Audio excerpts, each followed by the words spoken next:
Hello and welcome back to my dear students, to my dear friends, to my dear viewers। तो आज class 10th की second chapter Nelson Mandela first flight से हम लोग पढ़ेंगे।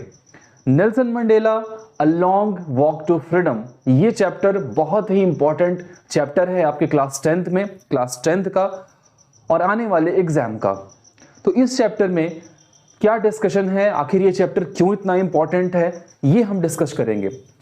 तो जैसे हम लोगों ने देखा कि हमारी भी अपनी कंट्री है, हमारी जब कंट्री गुलाम थी तो बहुत सारे लोगों ने इस फ्रीडम को दिलाने के लिए, हमारे फ्रीडम को दिलाने के लिए सैक्रिफाइसेस किए, लोगों ने बलिदान दिए और तब जाकर के हमारी कंट्री को गुलामी से आज़ादी मिल पाई, स्लेवरी से फ्रीडम तक का ये सफ़र है। तो इसीलिए इस चैप्टर का नाम a long walk to freedom भी है। नेल्सन मंडेला ने इस चैप्टर को लिखा है। ये स्टोरी, इस चैप्टर की स्टोरी अपार्थाइड सिस्टम पर बनी हुई है। अपार्थाइड सिस्टम क्या होता है, आखिर इसके बारे में हमारे इस राइटर नेल्सन मंडेला ने क्यों इतना डिस्क्रिप्शन दिया, ये सभी इस चैप्टर में आपको पढ़ना है। ये chapter south Africa, Nelson Mandela south Africa से बिलोंग करते थे। वहाँ पर उन्होंने देखा कि वहाँ की जो अपनी गवर्नमेंट थी, गोरी सरकार, वो अपार्थाइड सिस्टम यानी डिस्क्रिमिनेशन ऑफ कलर्स के अकॉर्डिंग लोगों को डिवाइड कर देना, वहाँ पर ये सिस्टम चला आ रहा था। तो हमारे नेल्सन मंडेला ने देखा इसको और इस सिस्टम को ख़त्म करने के लिए उन्होंने कदम उठाया। तो आइए चैप्टर में डिटेल में जाने से पहले हम चैप्टर के ऑथर के बारे में जानते हैं, नेल्सन मंडेला साहब के बारे में जानते हैं। आखिर ये नेल्सन मंडेला हैं कौन? तो नेल्सन मंडेला, इनका जो बर्थ है वो जुलाई 1918 में हुआ। Was the first South African president, पहले साउथ अफ्रीकन प्रेसिडेंट ऐसे थे ये in a fully representative democratic election, जिनका इलेक्शन कैसे हुआ, डेमोक्रेसी के अकॉर्डिंग हुआ। अब डेमोक्रेसी आप बहुत अच्छे से जानते हैं। Trained as an attorney, he helped form the youth league of the Indian African National Congress. तो इन्होंने अफ्रीकन नेशनल कांग्रेस की स्थापना की, उसे बनाया 1944 में। इन 1961 he abandoned peaceful protest, तो पीसफुली इन्होंने एक प्रोटेस्ट निकाला and became head of the ANC's new military wing. ANC यानी अफ्रीकन नेशनल कांग्रेस के मिलिट्री के ये नए विंग की तरह इन्होंने काम करना शुरू किया। तो जब इन्होंने अपने मूवमेंट स्टार्ट किए, जब इन्होंने किसी की अगेंस्ट अपने आप को सामने रखा, लड़ाई लड़नी शुरू की, अफ्रीका को आज़ादी दिलाने की मांग इन्होंने की, तो इन्हें जेल में जाना पड़ा। Sentence to life imprisonment means होता है उम्र कैद, तो उम्र कैद की इनको सजा भी मिली 1964 में। Mandela came to symbolise black political aspirants and was named head of the ANC after his release on February 11, 1990। तो 1964 में उन्हें लाइफ इम्प्रिजनमेंट मिला और ये डिक्लेयर कर दिया गया कि वो ऐसे ब्लैक पॉलिटिकल एस्पिरेंट हैं और उनको ANC का हेड बनाया जब वहाँ से वो निकल करके बाहर आए। कब? 1990 में। ओके। तो आफ्टर द ANC विक्ट्री, तो ये जो इनको विजय मिली इन दी अप्रैल 1994 इलेक्शन, तो 1994 के इलेक्शन में उन्हें विक्ट्री मिली। मंडेला वर्क टू ईज यानी आराम, इजीली रेशियल टेंशन। अच्छा, रेशियल टेंशन की ही बात हो रही है यहाँ पर। अपार्थाइड जो है वो पूरी तरह से रेशियल यानी कि कास्ट के डिस्क्रिमिनेशन पर बनाया गया है अपार्थाइड सिस्टम। तो racial discrimination tension, court foreign investment and provide services to the victim of apartheid. तो अपार्थाइड के जो विक्टिम थे, वो लोग जो इस सिस्टम का शिकार थे, उनके लिए इन्होंने काफ़ी काम करना शुरू किया। ओके, तो ये थे हमारे नेल्सन मंडेला। तो नेल्सन मंडेला के बारे में आप और डिटेल अगर चाहें तो पढ़ सकते हैं। अब आइए चैप्टर में हम लोग इंटर करते हैं। तो ये चैप्टर आखिर बना कैसे, नेल्सन मंडेला ने आखिर इसको कब लिखा, क्यों लिखा?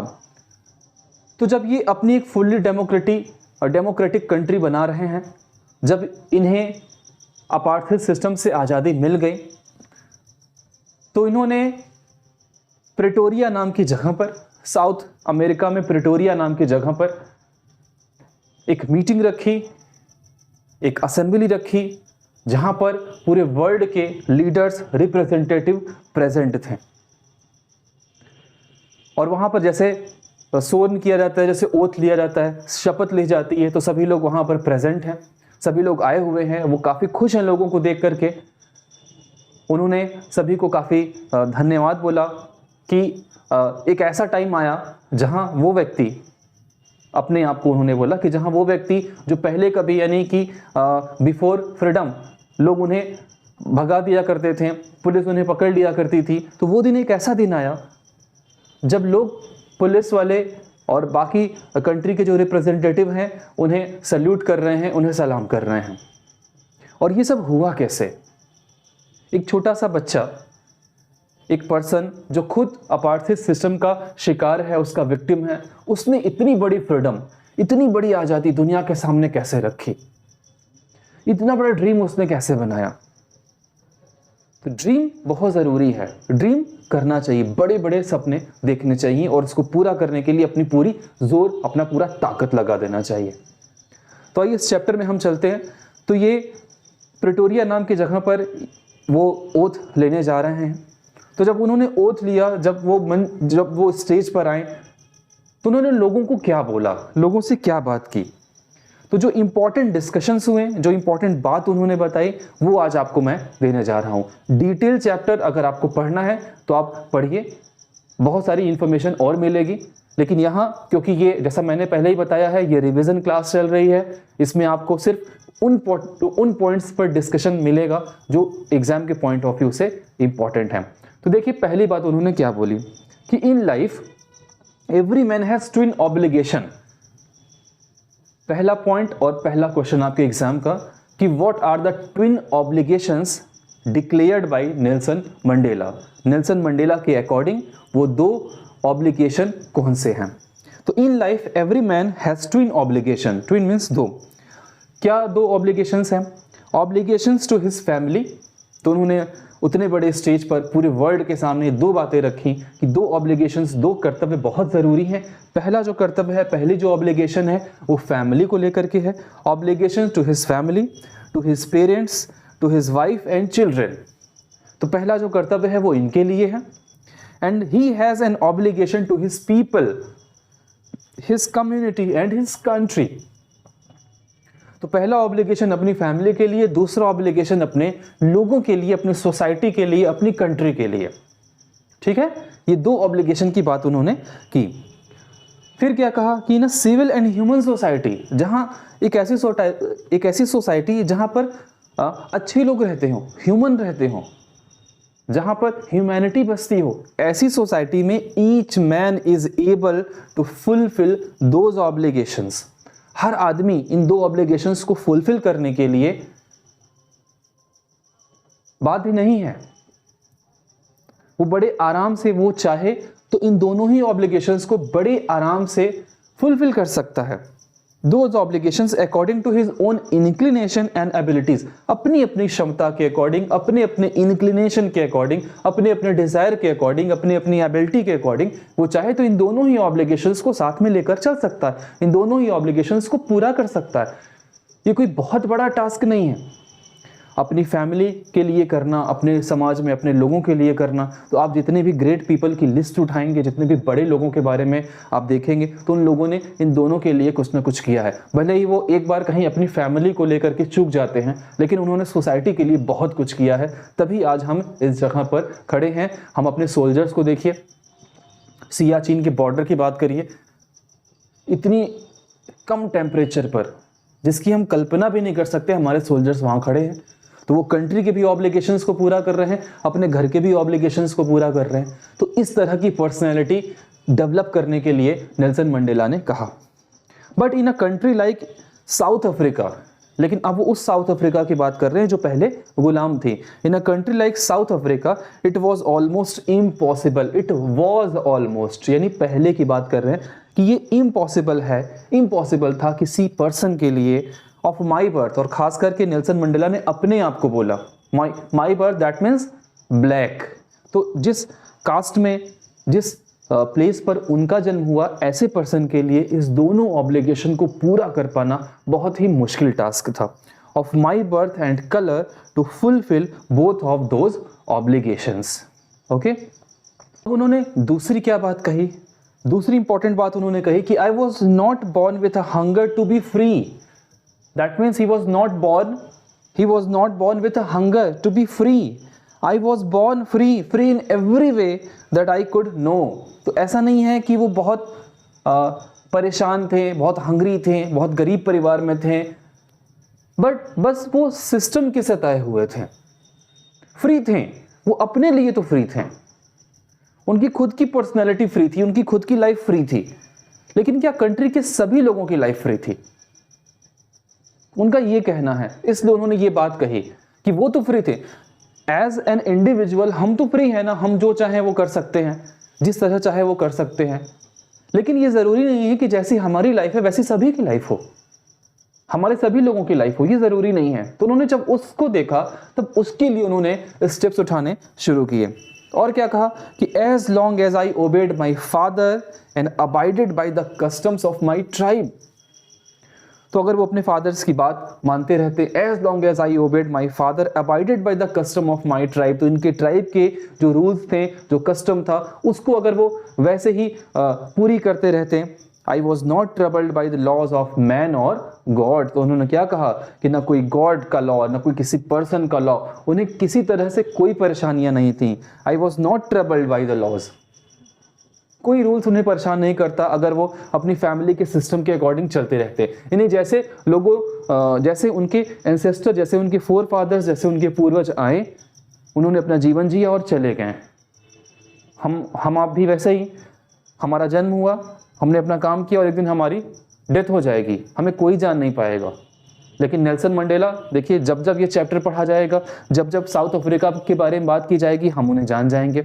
जब जब इंडिया में फ्रीडम की बात की जाएगी तो हमारे फ्रीडम फाइटर्स हमें याद आएंगे, गांधी जी याद आएंगे, भगत सिंह याद आएंगे, तो बड़े लोग याद आएंगे। क्यों? क्योंकि उन्होंने सिर्फ अपने लिए कुछ नहीं किया। तो ऐसे ही अपनी लाइफ बनानी है, कुछ नाम करना है, कुछ बड़ा काम करना है कि हम आगे आने वाले टाइम में भी जाने जाएं। असली इंसान तो वही है जो मरने के बाद भी जिंदा रहता है। मरने के बाद अगर आप जिंदा हैं तो आपने कुछ बढ़िया काम किया है। It was only when I began to learn that my boyhood freedom was an illusion। फिर धीरे धीरे जब वो बड़े होते गए तो उन्हें क्या समझ में आया। हाँ, एक बात आपको ध्यान रखनी है कि ये जो सारा स्टेटमेंट है वो स्टेज पर से ओथ लेते टाइम कहा जा रहा है। नेल्सन मंडेला ने उस टाइम ये बात कही कि जब वो छोटे थे तो उन्हें लगता था, और हमें आपको भी, जब हम छोटे थे तो हमें लगता था कि नहीं, अब ये जो है यही फ्रीडम है, हम घूम पा रहे हैं यही फ्रीडम है, हम एंजॉय कर पा रहे हैं यही फ्रीडम है। अब आज के बच्चे देखिए बेखौफ मोबाइल का यूज़ कर रहे हैं, उनको लगता है कि यही फ्रीडम है। वो रील्स बना रहे हैं, उन्हें लगता है कि यही फ्रीडम है, यही लाइफ है, इससे अच्छी लाइफ कुछ नहीं हो सकती है। लेकिन ऐसा नहीं है, लाइफ तो बहुत स्ट्रगल का नाम है। आप छोटी छोटी चीज़ों पे जो आपको लग रहा है कि नहीं बस यही लाइफ है, इसी तरीके से हम जीते रहें, तो ऐसा बिल्कुल नहीं है। लाइफ तो बहुत बड़ी चीज है, स्ट्रगल का नाम लाइफ है। इतना तपाइए अपने आप को, इतना तपाइए कि जब आप बड़े हों, जब आपको नाम कमाए, तो वो आपकी तपस्या उस टाइम पर काम आए। तब लोगों को लगे, तब आपको लगे कि नहीं, आप कुछ करके यहां तक पहुंचे हैं। किसी का गिफ्ट नहीं है, किसी ने कुछ दिया नहीं है आपको, आपने खुद कमाया है। तो जब वो बड़े हुए तो उन्हें क्या लगा? It was only when I began to learn that my boyhood freedom was an illusion. तो ये जब बड़े हुए तो उनको लगा कि बचपन में जो उन्हें फ्रीडम मिल रही थी वो सिर्फ और सिर्फ एक इल्यूजन था, भ्रम था, इमेजिनेशन था, इसके अलावा कुछ नहीं था। And when I discovered as a young man, और जब जो बड़े हुए हैं, जब यंग हुए हैं, तो उन्हें क्या लगा कि my freedom had already been taken from me. उनकी आज़ादी तो पहले ही उनसे ली जा चुकी है। यंग होने पर तब उन्हें समझ में आया कि जिस फ्रीडम को फ्रीडम समझ रहे थे वो फ्रीडम नहीं है। That I began to hunger for it. तो जब आज़ादी छीन ली उनसे, तो वो फ्रीडम जब छीन लिया तो उस फ्रीडम को पाने की एक लालसा, एक हंगर उनके अंदर जागी। हमसे जब कोई चीज़ छीन लिया जाता है तो हम उसे पाने की कोशिश करते हैं, तो वो लालसा, वो फ्रीडम की लालसा उनके अंदर जागी जैसे जैसे वो बड़े हुए हैं। तो अब फिर ये जो बात है, अब जो आगे हम पढ़ने जा रहे हैं, ये फिर से आपके इंपॉर्टेंट क्वेश्चन का एक पार्ट है कि एक स्टूडेंट, एक यंग मैन, एक मैरिड मैन, एक नेशन की तरह उनका रोल बताइए कि वो क्या क्या सोचते हैं, और हमारी अपनी ड्यूटी क्या होनी चाहिए जब हम स्टूडेंट होते हैं, यंग होते हैं, मैरिड हो जाते हैं। तो at first as a student I wanted freedom only for my self. कोई भी स्टूडेंट होता है उसको सिर्फ अपनी आज़ादी से मतलब है। उसे पढ़ने के लिए छोड़ दिया जाए, उसे बार बार क्वेश्चन न किए जाएं, उसे कुछ पूछा ना जाए, तो वो मस्त रहेगा, वो खुश रहेगा, वो एंजॉय करेगा। वो स्कूल में पढ़ रहा है, वो कोचिंग सेंटर्स में जाकर के पढ़ रहा है, और घर आकर अगर उससे कोई पूछ ले कि बेटा क्या पढ़े, क्यों पढ़े, कैसा पढ़े, तो उसको लगता है कि अरे क्या पूछ रहे हैं पापा आप, क्या पूछ रहे हैं मम्मी आप, हाँ पढ़ लिए हैं, मज़ा आ गया। तो उसे लगता है कि नहीं, पूछो मत भाई, पढ़ तो रही है ना, पूछो मत क्या पढ़ रहे हैं। बड़ा तकलीफ है इसमें। पेपर देकर, क्वेश्चन पेपर देकर आता है, अच्छा देता है तो बहुत अच्छी बात है, ख़राब जाता है तो बड़ा दिमाग उसका ख़राब रहता है। तो at first as a student I wanted freedom only for my self. The transitory freedoms और of being able to stay out of night. Transition यानी कि थोड़े टाइम का जो फ्रीडम है, क्या लगता है कि वो बाहर घूमे, आउट ऑफ नाइट स्टे करे, रीड वॉट आई प्लीज्ड, वो पढ़े जो उसे पसंद है, and go where I choose, और वहाँ जाए जहाँ उसे पसंद है जाना, जहाँ वो चाहे वहाँ जाए, जो किताबें वो पढ़ना चाहे वो पढ़े। जैसे कि आज के छोटे बच्चे, आज के आप लोग, डोंट माइंड, तो आपको लगता है कि बस आपको छोड़ दिया जाए, जो इच्छा हो वो आप करें, लेकिन ऐसा नहीं है। सब नहीं होंगे, लेकिन कुछ होंगे जिनको ऐसा लगता है कि यार टोको ना, बीच में पॉइंट आउट मत करो। लेकिन ये ज़रूरी है, आप समझिए उस चीज़ को कि किस तरीके से आपको चीज़ें मिल रही हैं, कौन से फैसिलिटीज़ आपको दी जा रही है, और ये जो फैसिलिटीज़ आपके पेरेंट्स आपको दे रहे हैं वो कहाँ से ला के दे रहे हैं, कितना स्ट्रगल वो कर रहे हैं थोड़ी थोड़ी चीज़ों को देने के लिए। आप अच्छे स्कूल में पढ़ रहे हैं, आप अच्छे कोचिंग सेंटर्स में पढ़ रहे हैं, आपके पीछे पैसे लग रहे हैं, तो वो पैसे कहाँ से आ रहे हैं, कौन है उस पैसे को लाने वाला, कितनी मेहनत कर रहा है, थोड़ा सोचिए उनके बारे में और फिर अपनी स्टडी करिए। लेटर तो स्टूडेंट, दो चीज़ें बताई उन्होंने, स्टूडेंट के बारे में बताया, फिर जब वो यंग हुए तो बताया। अब बताते हैं कि as a young man in Johannesburg, तो साउथ अफ्रीका के जोहानिसबर्ग का एक यंग आदमी क्या सोचता है, आई यर्न मीन्स तरसना, I yearn for the basic and honourable freedom. थोड़ी थोड़ी चीज़ों के लिए वो परेशान है, खोज रहे हैं उसको, ऑफ अचीविंग माई पोटेंशियल, अपनी ताकत को खोजने की कोशिश कर रहे हैं, ऑफ अर्निंग माई कीप, कि किसी तरीके से वो अर्निंग, अपनी लाइफ चला सकें, of marrying and having a family, शादी कर सकें, फैमिली बना सकें, the freedom not to be obstructed in a lawful life, और अगर लॉफुल लाइफ जिए तो ऐसी फ्रीडम में किसी तरह का कोई ऑब्स्ट्रक्शन नहीं है, कोई परेशानी नहीं है। बट देन, लेकिन तभी अचानक उन्हें ये रियलाइज़ होता है कि जिस फ्रीडम के बारे में वो सोच रहे हैं वो सब का सब इम्पैलेबल है, थोड़े टाइम के लिए है, उस टाइम रहेगा फिर चला जाएगा। वो फ्रीडम एक्चुअली रियल फ्रीडम नहीं है। But then I slowly saw that not only was I not free, तो क्या देखा जब वो बाहर गए, तो क्या देखा कि ऐसा नहीं कि वो सिर्फ वही फ्री नहीं थे, but my brothers and sister were not free, उनके भाई, उनकी बहनें, उनके अपने लोग, सोसाइटी, ये लोग भी फ्री नहीं गए। जो फ्रीडम लग रही है एग्जैक्टली वो फ्रीडम है नहीं, वो सिर्फ ट्रांजिटरी है, थोड़े टाइम के लिए है, वो आएगी और चली जाएगी, एग्जैक्टली वो फ्रीडम नहीं है। जो चीज़ें हमें लगती हैं कि वाह ये तो बड़ा अच्छा है, लेकिन एग्जैक्टली वो उतना अच्छा नहीं है। जो टाइम आपको लग रहा है कि ये तो टाइम बड़ा अच्छा है, ये छोटे छोटे काम कर लो बड़े अच्छे हैं, लेकिन एग्जैक्टली वो चीज़ें वाकई अच्छी है या नहीं, इस पर सोचने वाली बात है। आई सॉ, तो क्या देखा उन्होंने, that it was not just my freedom that was curtailed, सिर्फ उनकी आज़ादी को कर्टल नहीं किया गया, सिर्फ उनकी आज़ादी रुकी नहीं, सिर्फ उनकी आज़ादी को काटा नहीं गया, but the freedom of everyone was looked like I did, सबकी फ्रीडम वैसी है। जब छोटे थे तो उन्हें लगा कि ये नहीं, उनके पास उनकी अपनी आज़ादी होनी चाहिए। बड़े हुए तो उन्होंने समाज में आकर के देखा, सोसाइटी में आकर देखा, तब उन्हें समझ में आया कि जिस फ्रीडम को वो फ्रीडम समझ रहे हैं एग्जैक्टली वो फ्रीडम नहीं है। और ऐसा नहीं कि सिर्फ उनकी फ्रीडम छीन ली गई है, बल्कि सबकी फ्रीडम छीन ली गई। कोई आज़ाद नहीं है, कोई खुश नहीं है। That is when I joined the African National Congress. फिर क्या किया उन्होंने? अफ्रीकन नेशनल कांग्रेस को ज्वाइन किया।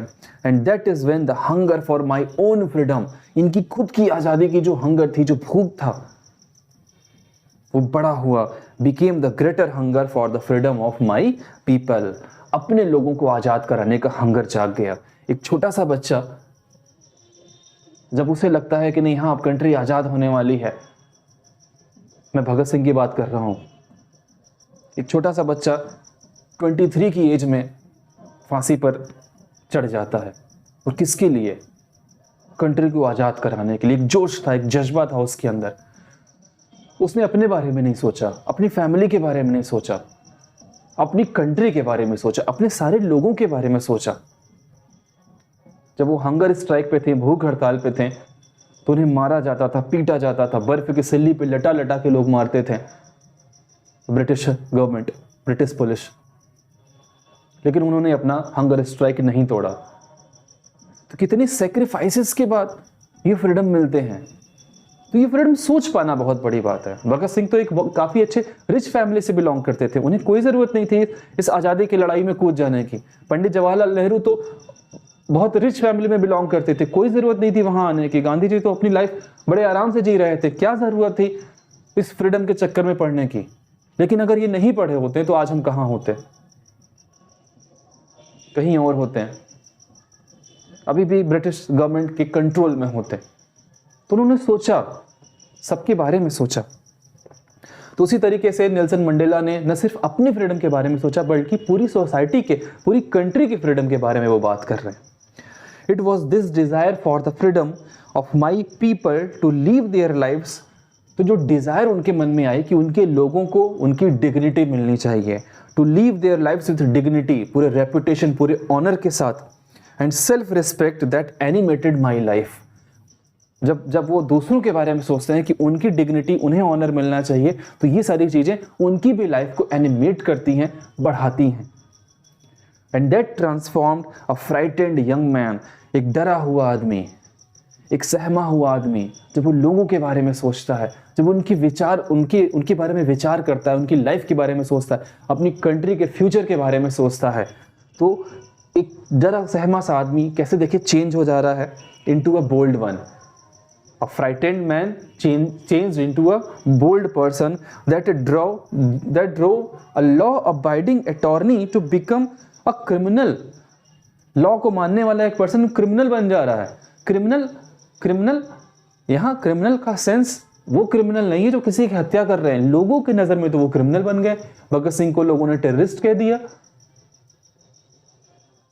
That turned a family loving husband, एक ऐसा पर्सन जो अपनी फैमिली को लव करता था, एक लविंग हस्बैंड था, वो क्या बन गया? Into a man without a home, एक ऐसा पर्सन जो बिना घर का हो गया। हमने गौतम बुद्ध के बारे में देखा, गौतम बुद्ध का तो चैप्टर भी आपने पढ़ा होगा। उसमें क्या देखा? एक ऐसा राजा, एक ऐसा प्रिंस जो बड़े महल में रह रहा है, जिसे सुख दुख से कोई मतलब नहीं है, जो कुछ भी नहीं जान रहा है, बूढ़ा क्या होता है, बीमार क्या होता है, रोना क्या होता है, जिसे इससे कुछ भी नहीं देखा है, वो गौतम बुद्ध बन जाता है। तो फैमिली उसने छोड़ दी और लोगों के लिए काम किया। That forced the life loving man to turn into live like a monk। तो जो अपनी लाइफ से प्यार करता था वो मॉन्क साधु जैसा जीवन बिताने लगा। अब वो आगे क्या बोलते हैं? I am no more virtuous और सेल्फ सेक्रीफाइसिंग। लेकिन ये क्रेडिट वो अपने आप को नहीं दे रहे हैं। वो कह रहे हैं कि मैं उतना भी वर्चुअस, उतना भी क्वालिटेटिव नहीं हूँ, उतना भी सेक्रीफाइसिंग नहीं हूँ देन द नेक्स्ट मैन। कह रहे हैं कि ऐसा नहीं है, इनके साथ जितने भी काम करने वाले लोग थे, नेक्स्ट पर्सन, इनके साथ हर एक व्यक्ति उतने ही सेक्रीफाइस कर रहा था जितना ये कर रहे थे। But I found that I could not even enjoy the poor and limited freedoms. लेकिन यही ऐसे हुए जिनको कि वो थोड़ी फ्रीडम जो दान में मिली हो वो एक्सेप्टेबल नहीं थी। थोड़ा फ्रीडम नहीं चाहिए, पूरी फ्रीडम चाहिए, पूरी आज़ादी चाहिए, स्वराज चाहिए, पूर्ण स्वराज की मांग उन्होंने की। And I was allowed when I knew my people were not free। और जब इन्हें ये बात समझ में आई कि इनके लोग फ्री नहीं हैं, तो ये तो और उस फ्रीडम को पाने के लिए पागल हो उठे। उसके लिए उन्होंने एक्शन करना शुरू किया, दिमाग लगाना शुरू किया कि फ्रीडम आखिर मिलेगी कैसे। Freedom is indivisible. अब देखिए वो लास्ट में क्या कहते हैं कि आज़ादी जो है वो इनडिवाइजेबल है, हम इसे डिवाइड नहीं कर सकते।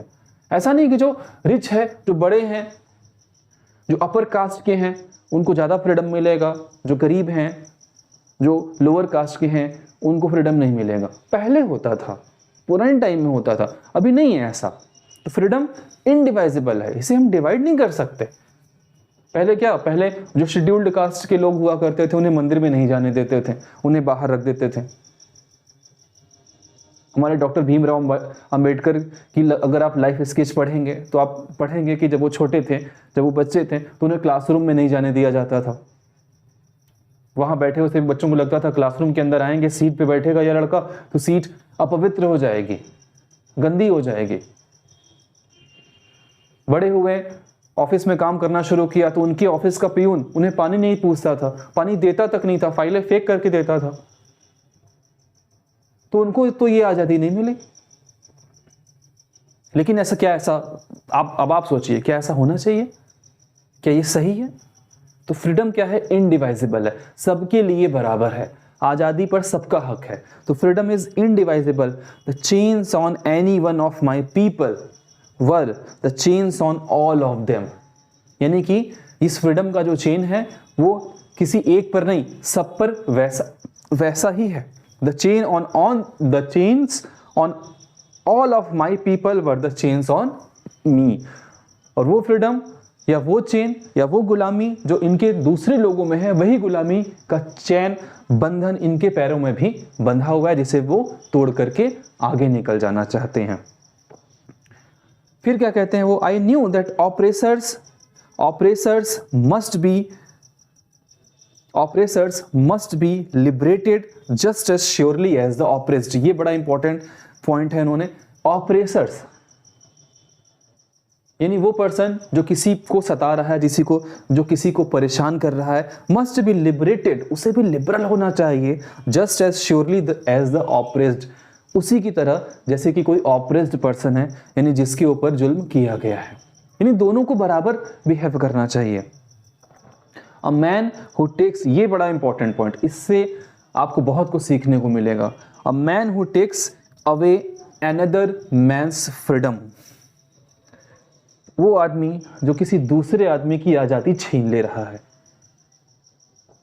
आप ब्रिटिश गवर्नमेंट की बात करिए या साउथ अफ्रीका के फेयर गवर्नमेंट की बात करिए, वाइट गवर्नमेंट की बात करिए, वाइट सुप्रीमेसी की बात करिए, ये वर्ड आपको चैप्टर में मिलेगा, वाइट सुप्रीमेसी, उनकी बात करिए, तो वो लोग जो दूसरों की आज़ादी छीन ले रहे हैं, या अगर हम इनकी बात ना करें, हम कॉमन पर्सन की बात करें, वो पर्सन जो दूसरों को काम करने नहीं दे रहा है, वो पर्सन जो किसी का बचपना छीन ले रहा है, वो पर्सन, वो हस्बैंड जो अपने वाइफ पर जुल्म ढा रहा है, वो कौन है? Is a prisoner of hatred. Hatred, नफरत, वो प्रिजनर है, वो नफरत में बंध गया है। हेट्रेड, वो गुलाम हो गया है हेट्रेड का, उसके अंदर नफरत भर गई है। He is locked behind the bars of prejudice and narrow mindedness। prejudice और narrow mindedness का शिकार हो गया है वो, उसके पीछे वो उससे आगे बढ़ के सोच ही नहीं पा रहा है कि जितना मैं आज़ाद हूं, उस सामने वाले का भी उतना ही हक है आज़ादी का। I am not truly free if I am taking away someone else freedom। अगर मैं किसी दूसरे की आज़ादी ले रहा हूं तो मैं कैसे फ्री हूं? I am not truly free, सच मायने में ये आज़ादी नहीं है। अगर आप किसी और की आज़ादी को छीन ले रहे हैं तो ये आज़ादी तो बिल्कुल भी आप इसको आज़ादी नहीं कहेंगे। Just as surely as I am not free when my freedom is taken from me. ठीक उसी तरीके से जैसे इनकी आज़ादी इनसे ले गई, अब हमारी कोई आज़ादी छीन ले और कहे कि अब तो फ्रीडम है, आज़ादी है, तो ये कैसी आज़ादी है? इसको तो आज़ादी नहीं कहा गया। The oppressed and the oppressor, यानी कि वो पर्सन जो दूसरे पर जुल्म ढा रहे हैं वो, और वो पर्सन जिसके ऊपर जुल्म हो रहा है वो, are alike are robbed of their humanity, इन दोनों की ही ह्यूमैनिटी, मानवता खत्म हो चुकी है, छीनी जा चुकी है। क्यों? देखिए, जो सता रहा है वो तो इनह्यूमन है ही, और जो अपने आप पर जुल्म होने दे रहा है वो भी इनह्यूमन है। वो फाइट क्यों नहीं कर रहा है? वो आगे आकर एक्शन क्यों नहीं ले रहा है?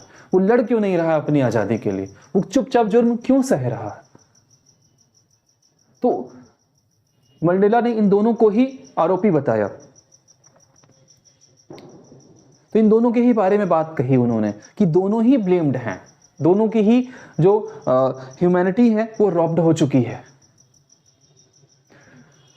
तो ये सारे इंपॉर्टेंट पॉइंट्स आपके जो हैं वो एग्जाम के पॉइंट ऑफ व्यू से, क्वेश्चन के जितने भी पॉइंट्स, जितने भी फोटोग्राफ यहाँ पर आपने देखे पॉइंट्स के साथ, इन सभी को अच्छे से पढ़िएगा।